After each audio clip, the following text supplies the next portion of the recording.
ಇನ್ನು ಕಾಂಗ್ರೆಸ್ ಶಾಸಕ ಕೆಸಿ ವೀರೇಂದ್ರ ಮನೆ ಮೇಲೆ ಇಡಿ ಅಧಿಕಾರಿಗಳು ದಾಳಿಯನ್ನ ನಡೆಸಿದ್ದಾರೆ. ಚಳ್ಳಕೆರೆ ನಿವಾಸಕ್ಕೆ ಅವರ ಸೋದರ ವೀರೇಂದ್ರ ಸೋದರ ನಾಗರಾಜ್ ಅವರು ಆಗಮಿಸಿದ್ರು. ಈ ಸಂದರ್ಭದಲ್ಲಿ ಯಾವ ಕಾರಣಕ್ಕೆ ಇಡಿ ದಾಳಿ ಅನ್ನೋದು ನಮಗೆ ಗೊತ್ತಿಲ್ಲ ಅನ್ನುವಂಥ ವಿಚಾರವನ್ನ ಹೇಳಿದ್ದಾರೆ. ವೀರೇಂದ್ರ ಸೋದರ ಕೆಸಿ ನಾಗರಾಜ್ ರಿಯಾಕ್ಷನ್ ಕೊಟ್ಟಿದ್ದಾರೆ. ಇಡಿ ದಾಳಿ ರಾಜಕೀಯ ಪ್ರೇರಿತ ಅನ್ನೋದು ಗೊತ್ತಾಗ್ತಾ ಇಲ್ಲ, ಅಕ್ರಮ ಹಣ ಗಳಿಕೆ ಮಾಡಿಲ್ಲ ಅನ್ನುವಂಥ ಮಾತನ್ನು ನಾಗರಾಜ್ ಅವರು ಹೇಳಿದ್ದಾರೆ.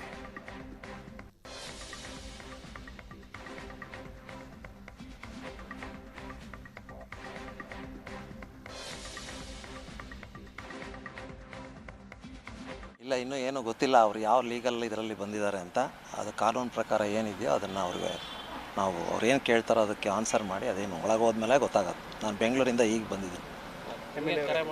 MLA ಅವರು ಬರ್ತಾ ಇದ್ದಾರೆ, ಬೆಂಗಳೂರಿಂದ ಬರ್ತಾ ಇದ್ದಾರೆ. ಯಾವ ಅಧಿಕಾರಿಗಳು ಅದೇ ಇಡಿ ಅಂತ ಹೇಳ್ತಾ ಇದ್ದಾರೆ. ಇನ್ನು ಒಳಗಡೆ ಹೋಗಬೇಕು, ಅವ್ರದ್ದೇನು ನಾನು ನೋಡಿಲ್ಲ ಇನ್ನು. ನಿಮ್ಮ ಮನೆಗಳು ಯಾಕೆ ಟಾರ್ಗೆಟ್ ಆಗ್ತಿದೆ ಅದು ಗೊತ್ತಾಗಲ್ಲ, ಅದು ನಮ್ಗೆ ಹೆಂಗೆ ಗೊತ್ತಾಗುತ್ತೆ, ಅವ್ರಿಗೆ ಗೊತ್ತಾಗಬೇಕದು. ರಾಜಕೀಯ ಏನಾದರೂ ಇಲ್ಲ, ರಾಜಕೀಯ ಅಂಥದ್ದೇನಿಲ್ಲ, ಗೊತ್ತಿಲ್ಲ ಇನ್ನು. ಮೇಯ್ನಾಗಿ ಗೊತ್ತಿಲ್ಲ, ಅದು ಏನು ಕೇಳ್ತಾ ಇದ್ದಾರೆ ಅಂತ ನಮಗಿನ್ನೂ ಐಡಿಯಾ ಇಲ್ಲ. ಉತ್ತರ ಕೊಡಲಿಕ್ಕೆ ಸಿದ್ಧರಾಗಿ ಆರಾಮ್ಸೆ. ಅಕ್ರಮ ಮನಿ ಲಾಂಡ್ರಿಂಗ್ ಆಗಿದೆ ಅಂತ ಹೇಳ್ತೀವಿ. ಇಲ್ಲ, ಇದು ಏನು ಗೊತ್ತಿಲ್ಲ. ಅಕ್ರಮ ಇದ್ದರೆ ಅದು ಏನು, ನಾನಂತೂ ಅವ್ರು ಏನು ಕೇಳ್ತಾರೋ ಅದಕ್ಕೆ ಆನ್ಸರ್ ಮಾಡೋಕ್ಕೆ ರೆಡಿ ಇದೆ.